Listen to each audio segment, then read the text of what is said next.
Envie agora suas dúvidas para o e-mail tatiana.r.m@uol.com.br tatiana.r.m@uol.com.br e a doutora Tatiana irá esclarecer pessoalmente e detalhadamente todas as suas dúvidas.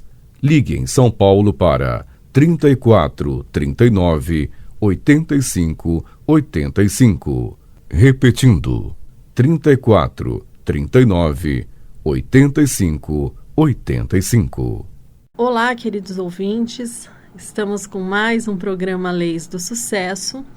E agora a gente vai falar um pouquinho do que está acontecendo, das atualidades e tal.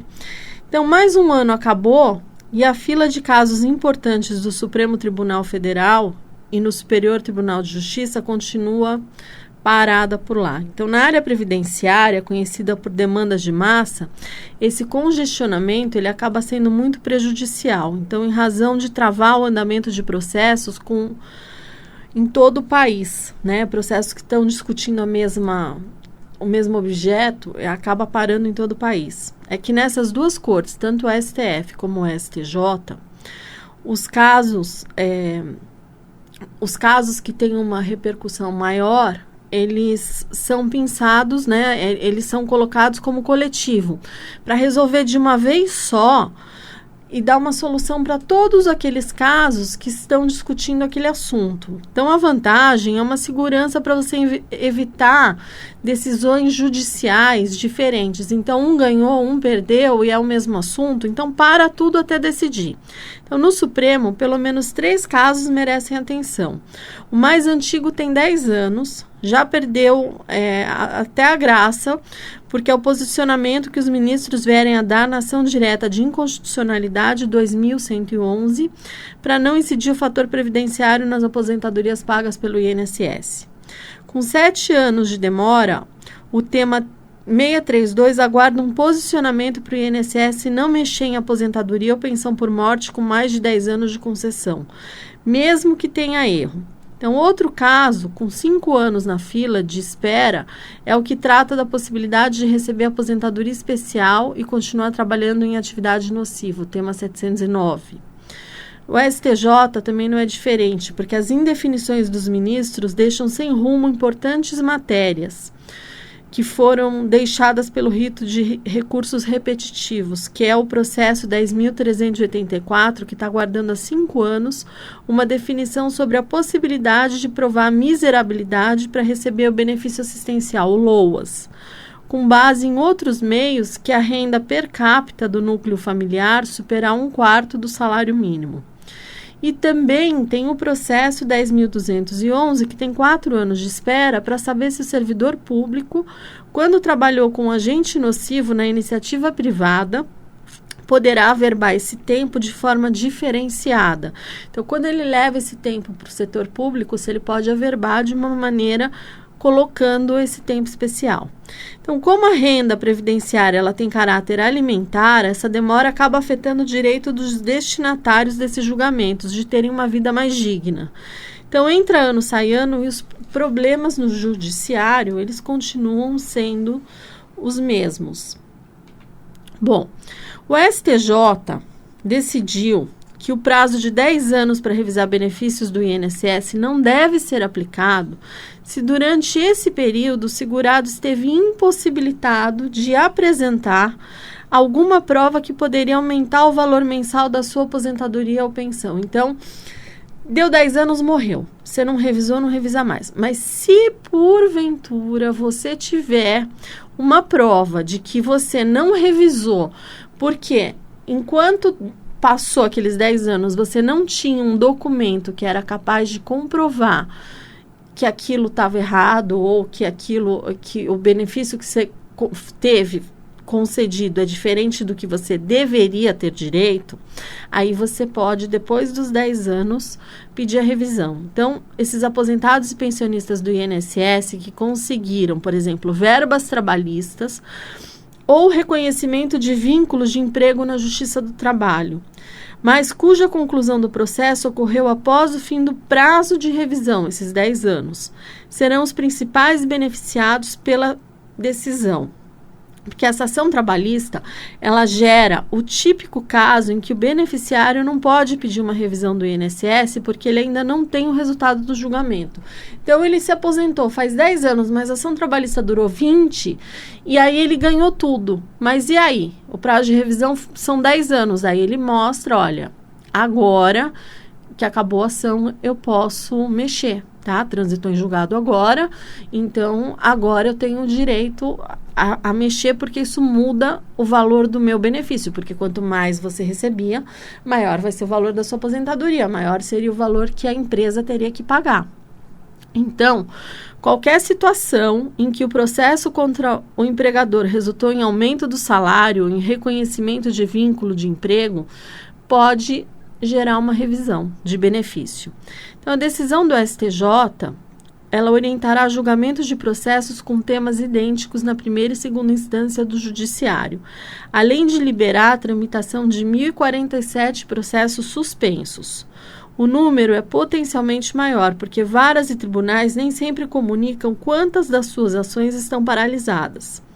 Então, é positiva para os beneficiários capazes de demonstrar um motivo de espera para pedir a revisão. Olha, eu não tinha como pedir a revisão porque eu não tinha esse documento. Essa ação, ela não tinha transitado, então eu não podia ainda pedir para averbar esse tempo ou pedir para incluir esse salário. Então, a posição do STJ pode dificultar revisões além do prazo nos casos em que o argumento não for tão consistente como uma ação trabalhista. Ah, eu arrumei esse documento, mas peraí, por que você só arrumou agora? Um PPP, eu arrumei, mas por que você não arrumou antes?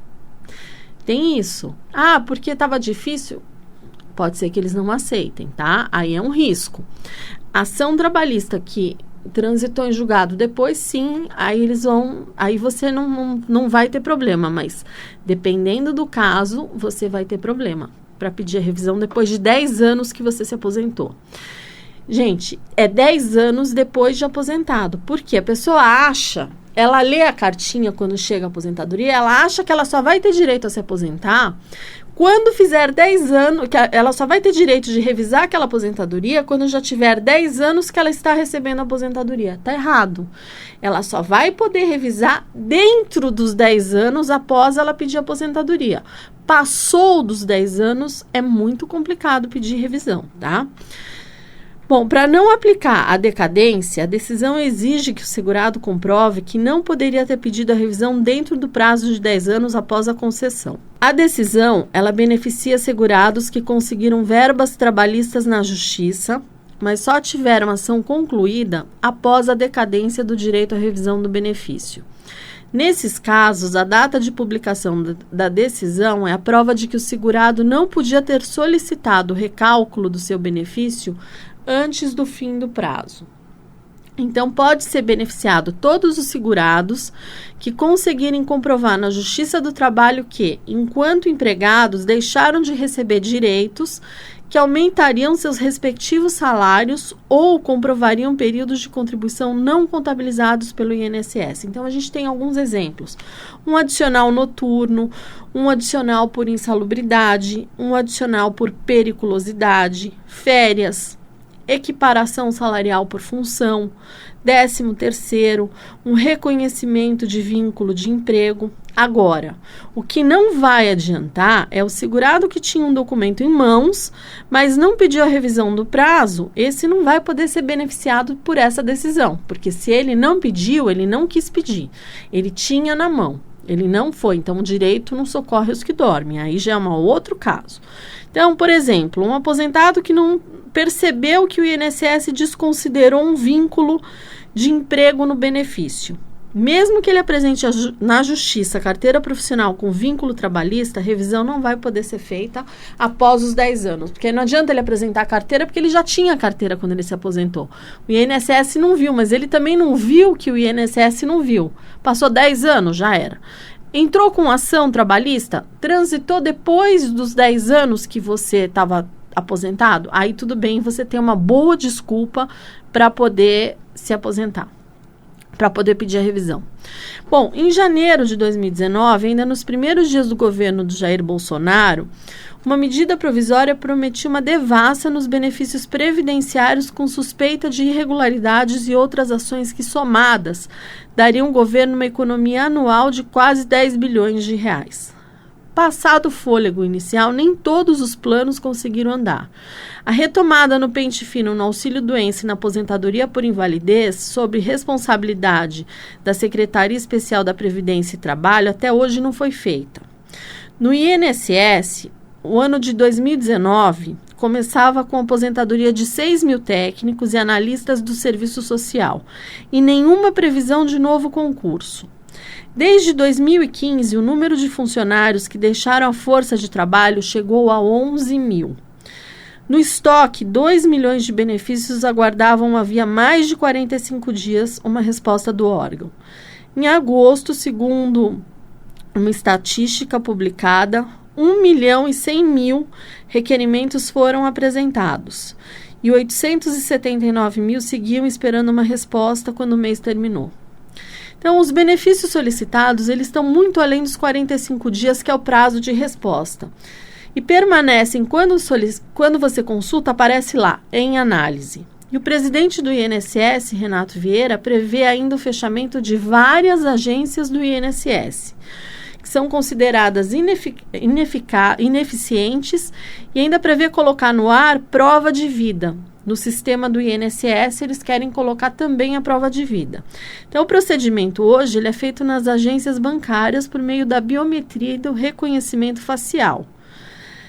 Um dos eixos desse equilíbrio, foi atualizar o funcionamento do Instituto, que ainda mantinha um modelo de atendimento igual ao da década de 90. Então, as necessidades da sociedade, segundo o presidente do INSS, mudaram desde a década passada até 2019, 2020. Então, com a tecnologia diversas, outras instituições se transformaram. E o melhor exemplo são as instituições financeiras. Então, ele disse que estava o sistema muito precário, esse atendimento, só que aí o que acontece? As agências, elas não podem recusar atendimento. Então, o trabalhador que prefere ir até o posto de atendimento, ele tem o direito de agendar ou de dar andamento no serviço que necessita.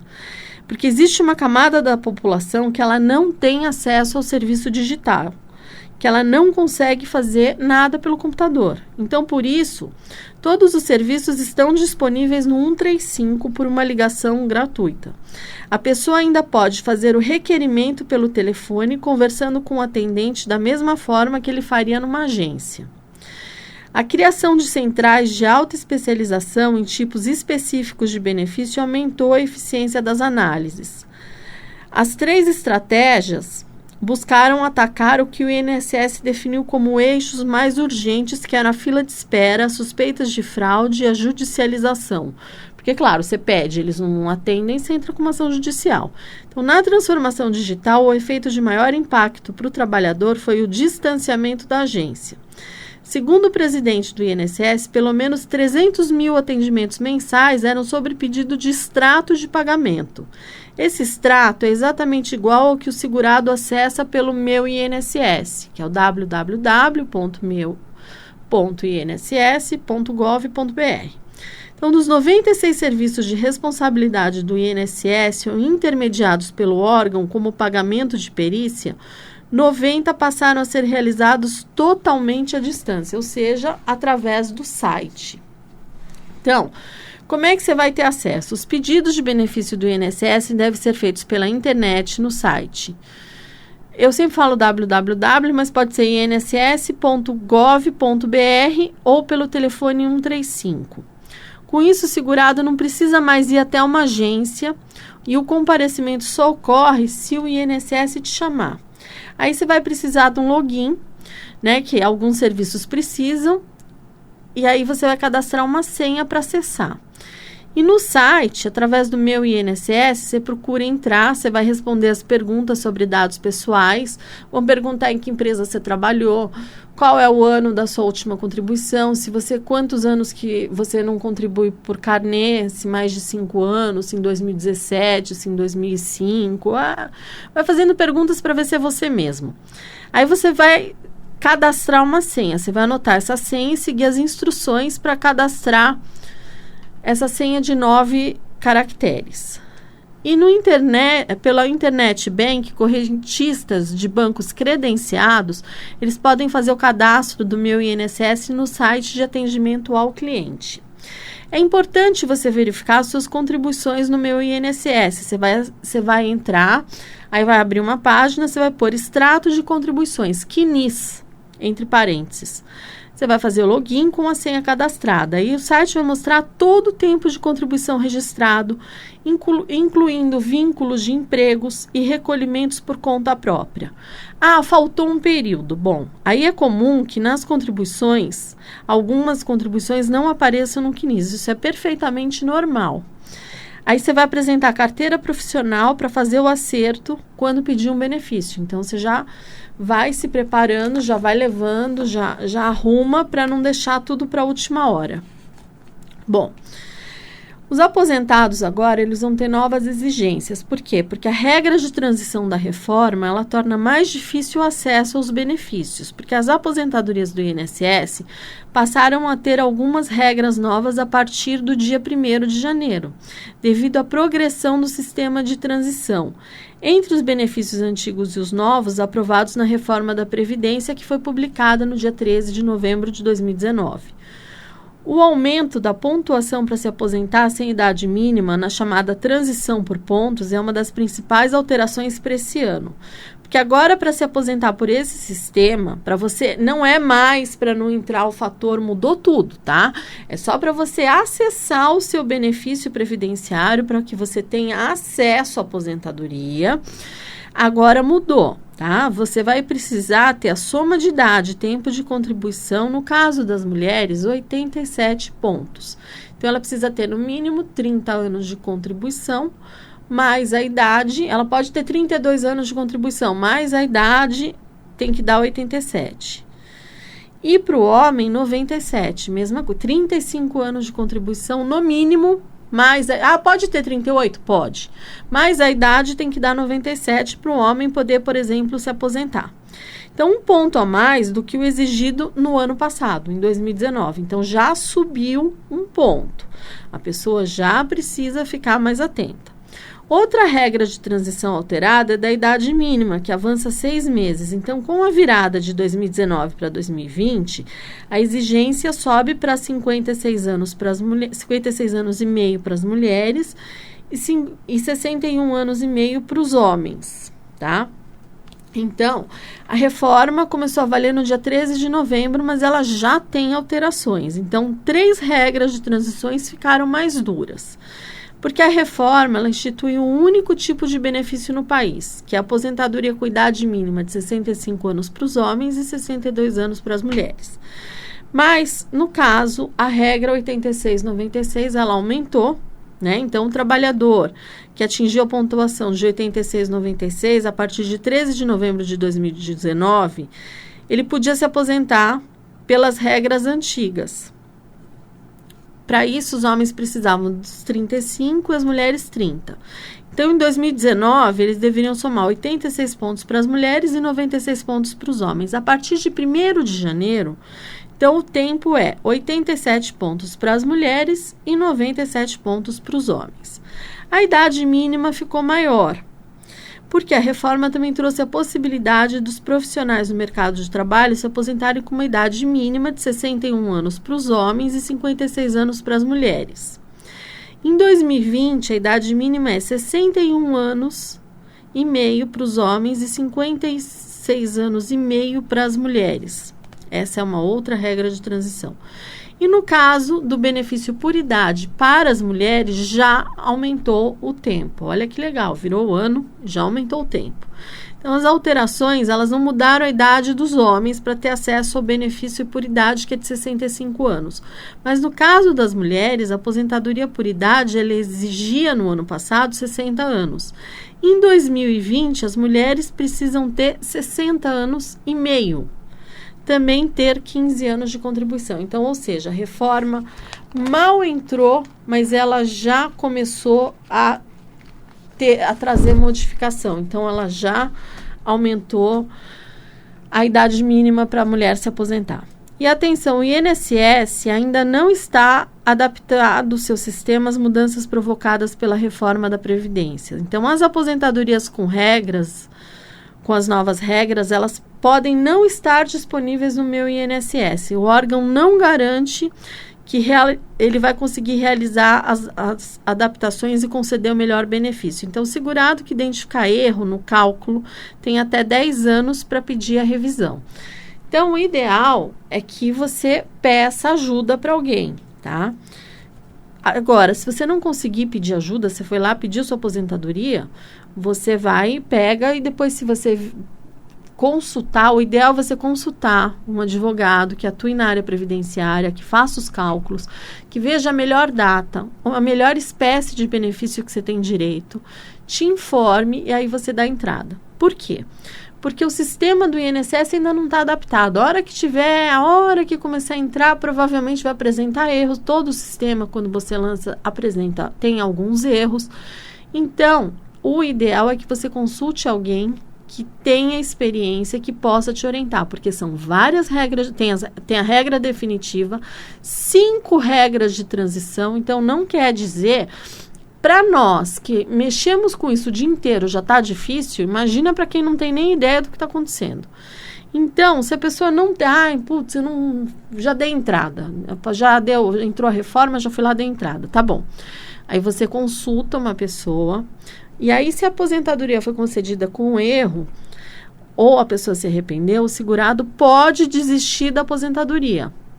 Você entrou com a regra, dependendo do caso, não te deram o benefício que você tinha direito, você pode desistir. Ou você pode entrar com uma revisão. Para isso, é importante, se você vai desistir, você não vai sacar o benefício, nem as outras verbas liberadas com a concessão da aposentadoria. Então, você vai garantir que a desistência será reconhecida comunicando essa decisão ao INSS. No caso, eu gosto de ir na agência. Eu sou aquela advogada que vai na agência. Então, peço para o cliente fazer uma cartinha de próprio punho, levo no INSS, junto com os comprovantes de que ele não mexeu na aposentadoria.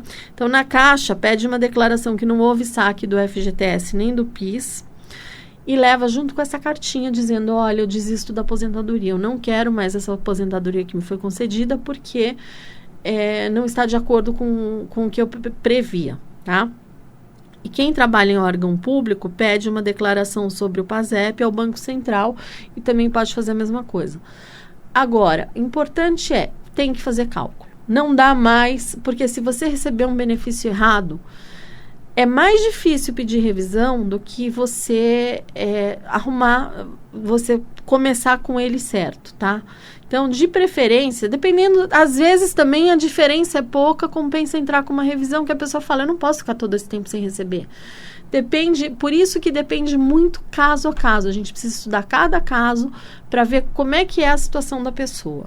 Gente, essas são as minhas dicas de hoje. Fiquem com Deus e até o próximo Leis do Sucesso. Envie agora suas dúvidas para o e-mail tatiana.r.m@uol.com.br tatiana.r.m@uol.com.br E a doutora Tatiana irá esclarecer pessoalmente e detalhadamente todas as suas dúvidas.